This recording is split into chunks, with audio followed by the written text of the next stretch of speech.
66-year-old lives in her daughter's backyard in a stunning granny pod. Meredith Stannard, 66, knew she would be retiring this year, but instead of selling their house and moving into a retirement community, she and her partner had another plan. The couple did downsize, but they took it to an extreme by moving into a 613 square foot tiny home in the backyard of her daughter Drew and son-in-law's house in Seattle. Everybody was curious. Stannard said of her former co-workers, "I started doing these happy hours where I would have one or two people over at a time. There's a lot of buzz with people wondering if they could do this too." Drew said that when we first shared the idea with her friends, the reactions were mixed. When I told friends, their reaction was either, "That's so wonderful, wish I could do that with my family," or, "Oh my God, you're crazy. I could never do that with my parents," said Drew. "You know whether or not it would work for you or your family." The family first toyed with the idea of having a granny pod about 3 years ago when Drew and her husband Jacob were buying a house.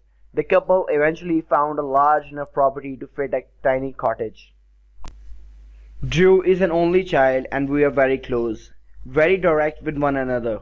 But we wanted to make sure Jacob was absolutely on board, explained Stannard. "We make sure that they were sure before we even contacted the architect.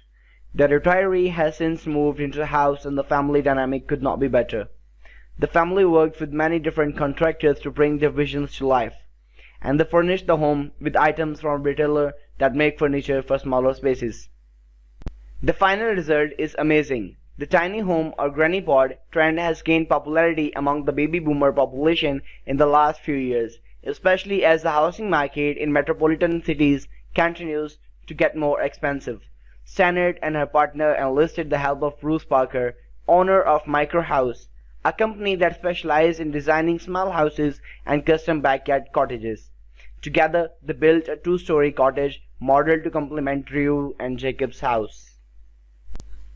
The adult features 1 bedroom, 2 bathrooms, a living room, a fully equipped kitchen. See it for yourself.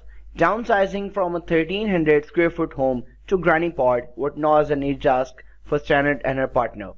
"We brought 40 boxes ahead of the moving company, and when we put them in the living room, it was like what we were thinking," Stannard recalled.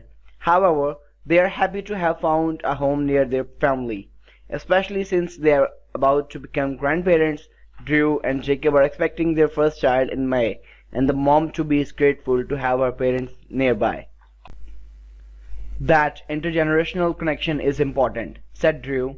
Stannard agreed, adding, "I see lots of baby boomers pushing strollers in their neighborhood.